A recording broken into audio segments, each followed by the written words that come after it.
여러분 안녕하십니까? 지난 2017년 문재인 정권이 출범하기가 무섭게 KBS, MBC, 연합뉴스 등 이른바 공영언론사를 중심으로 대대적인 광기의 숙청이 벌어졌습니다. 명색이 공영언론사에서 6.25 남침전쟁 때 전국 곳곳에서 벌어졌던 인민재판에 버금가는 그런 일들이 서슴없이 자행됐습니다. 이 과정에서 좌익정권과 좌익언론노조의 입맛에 맞지 않는 우파성향 언론인 또는 비좌파 성향 언론인들은 큰 피해를 입었습니다. MBC 노조들 가운데 좌익언론노조의 비판적 성향 노조인 MBC 노조, 소위 MBC 3노조가 문정권 초기 민노총 언론노조 세력이 장악한 뒤 MBC 안에서 벌어졌던 인민재판식 숙청의 실태를 적나라하게 폭로해 눈길을 끌고 있습니다. 정말 이 정도까지였나 하는 섬뜩한 사실이 곳곳에서 발견됩니다. MBC 3노조는 MBC에서 겪은 꽃미니즘, 린민위원회의 추억이라는 제목의 성명서에서 다음과 같이 폭로했습니다. 많은 젊은 한국 사람들은 자본주의 한국에서 태어나 자본주의 한국에서 자라나면서 공산주의에 대한 경험을 못해본 사람들이다. 책에서는 공산주의라는 것이 꽃미니즘이고 꽃민이라 불리는 인민위원회가 정치, 경제, 사법 등 모든 결정을 하는 체제라고 알려준다.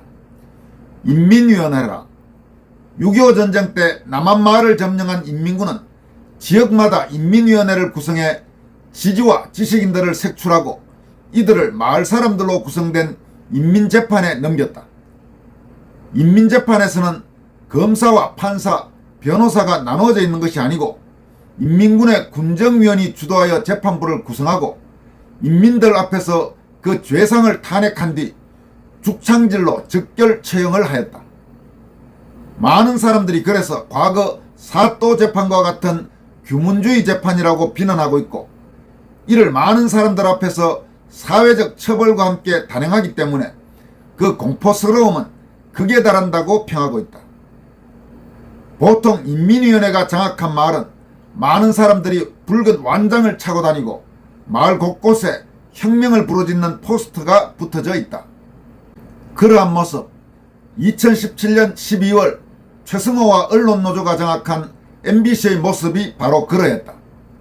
식당 입구와 엘리베이터 홀, 로비 곳곳에 새로운 보도국 앵커 박승호와 손정은의 포스터가 여기저기 붙어 있었고 직전까지 보도본부장을 하던 오정환 본부장은 8층 보도국 사무실 한복판에 전화기 한 대, 종이 명함 한 장만 부여하고 앉혀놓고는 아무 일도 부여하지 않았다.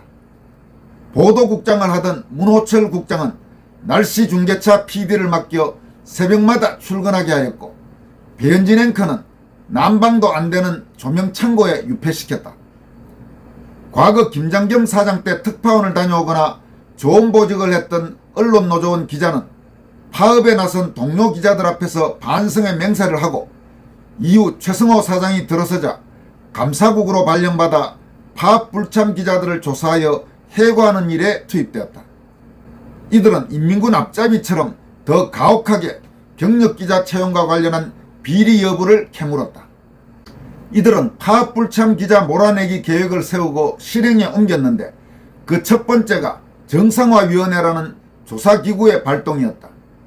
정상화위원회는 파업 불참 기자들의 과거 보도 내용을 문제 삼아 해고와 정직 등 가혹한 징계를 상신하였다. 이에 출석하지 않으면 대기발령을 내고 대기발령 장소를 정상화위원회 사무실로 지정하였다. 조사에 나와도 중징계, 안 나와도 중징계라는 식이다. 조사 과정에서도 중징계감이다, 윗선을 대라, 수사 의뢰할 수 있다는 등의 겁박을 일삼았다. 여러분, 이게 명색이 불과 몇 년 전입니까? 약 6년 전에 MBC 안에서 벌어진 일입니다. 문재인 정권이 출범한 바로 그해 겨울에 MBC에서 벌어졌던 일입니다. 이런 게 인민재판이 아니면 도대체 뭐가 인민재판이겠습니까? 계속 더 살펴보겠습니다. 정상화위원회 이후 이들은 파업 불참 경력기자 50명을 몰아내기에 돌입하였다. 이들은 과거 5년간의 채용이 모두 채용 비리라면서 과거 직장에 공문을 보내 경력을 제대로 채웠는지 행실이 어땠는지 문의하면서 공개적인 뒷조사를 하였다. 그리고는 채용 무효를 하겠다면서 인사위원회를 열고 왜 이 회사에 남아야 하는지 소명하라고 의무에도 없는 일을 다그치고는 같은 시기에 1년차 이상 직원의 명예퇴직을 실시하는 만행을 저질렀다. 세상에 왜 입사 1년차 이상 기자를 명예퇴직시키는가? 뒷문을 열고 토끼몰이를 하는 격이었다. 그렇게 해서 10여 명의 경력 기자들이 회사를 떠나게 된다. 남은 기자들에게는 기자 자격이 없다면서 강제 전직 교육을 강행하였다. 기자 자격이 없으니 영상 편집을 배워 영상 편집자가 되라는 것이었다. 그들의 눈에는 광기가 흘렀다. 인권이라는 개념이 없었다. 오직 노조의 대표부가 경영진이 되어 회사 전체를 쥐락펴락하면서 반대파들을 숙청하겠다는 흉흉하고도 살기가 넘치는 기운이 상암동 MBC를 짓누르고 있었다. 이렇게 이 언론노조 세력은 MBC에 들어와서 대대적인 숙청을 한 다음에 그 다음에는 자기들끼리의 천국을 만들어가기 시작합니다. 더 살펴보도록 하겠습니다. 이후 노조 간부들의 잔치가 시작되었다. 특파원 12명을 소환한 자리에 기자회장 출신 3인이 워싱턴, 도쿄, 베이징 특파원으로 발령받아 나갔다. 참고로 이 워싱턴과 도쿄 특파원은 역대 모든 언론사에서 특파원 중에서도 가장 요직으로 꼽히는 그 특파원 자리입니다. 그리고 중국 베이징은 최근 중국의 국력이 높아지면서 과거에 비해서 크게 중요도가 높아진 지역의 특파원이죠. 그러니까 그야말로 특파원들 중에도 핵심 지역에 MBC 기자협회장 3명이 나갔다는 이야기입니다. 앵커도 기자회장 출신이 하였고 사장은 노조위원장 출신 2명이 번갈아 가면서 했다. 박성재 사장 때 임원들 가운데 5명이 박 사장의 입사 동기 기자들이었고 해고자 출신들이 앞다퉈 본부장을 했다. 공로상, 우수상이란 명목으로 시도 때도 없이 포상이 이루어졌고 누구는 1,000만 원을 받았네, 누구는 2,000만 원을 받았네 하는 돈잔치가 이어졌다. 공산주의가 별거인가? 노조 간부를 위한 노조 간부에 의한 노조 간부들의 회사를 만들어 그들의 선전선동을 뉴스로 둔갑시켜 털어댄다면 매우 비슷한 환경이 되는 것이다. 인민위원회를 뜻하는 꽃민이 MBC 내에는 기자회, 카메라기자연합회, 언론노조 집행부 등의 이름으로 존재할 뿐이지 도대체 뭐가 다르다는 것인가? 그리고 이 성명은 이제 세상은 달라졌다. 지금까지 그런 짓을 하던 자들에 대해서 정당한 심판이 이루어져야 한다면서 다음과 같이 강조합니다. 이제 그들의 잔치는 끝났다. 공영방송이란 이름으로 언론자유의 속임수 아래 광포하게 군림하던 언론노조의 해방군은 막을 내려야 한다. 할배 할매들이 밥상머리 푸념처럼 말한다는 공산주의 이념 타령이 MBC 제3노조에게는 이렇게 실감나게 그것도 몸서리치게 느껴지는 이유가 있다. 직접 겪었으니까. 이 마지막 문장이 참 가슴에 와닿습니다. 할배 할매들, 그러니까 연세 드신 분들이 말씀하신다는 이 공산주의의 무서움, 이런 게 이 MBC의 비좌익 성향 언론인들에게는 실감나게, 그것도 몸서리치게 느껴진다는 겁니다. 왜냐하면 자신들이 직접 겪었으니까. 이런 짓을 한 자들을 용서할 수는 없겠죠. 방금 소개해드린 MBC 3노조의 성명에도 이름이 나옵니다마는 문호철 전 MBC 보도국장, 이 2017년 12월 MBC의 좌익 세력들이 장악하기 직전의 보도국장입니다. MBC의 좌익 세력이 장악한 다음에 오정환 전 보도본부장 등과 함께 참으로 많은 수모를 겪었던 문호철 전 MBC 보도국장이 이와 관련해 다음과 같이 밝히고 있습니다. 문호철 전 MBC 보도국장은 울산 학성고등학교와 서울대 법대를 졸업한 것으로 되어 있습니다. MBC 기자로 1993년에 입사한 걸로 되어 있는데, 제가 동아일보에 입사하기 전에 잠깐 MBC 기자를 하다가 동아일보로 다시 시험을 쳐서 옮겼습니다만은, 제가 MBC 기자가 된 게 1987년 가을입니다. 그러니까 MBC 입사 기준으로는 저는 MBC에 잠시 있었기 때문에 MBC 기자를 제대로 했다고도 할 수 없지만 6년 정도 후배인 그 언론인인데 참으로 그동안 많은 곤욕을 겪었죠. 문호철 전 보도국장이 밝힌 내용은 다음과 같습니다.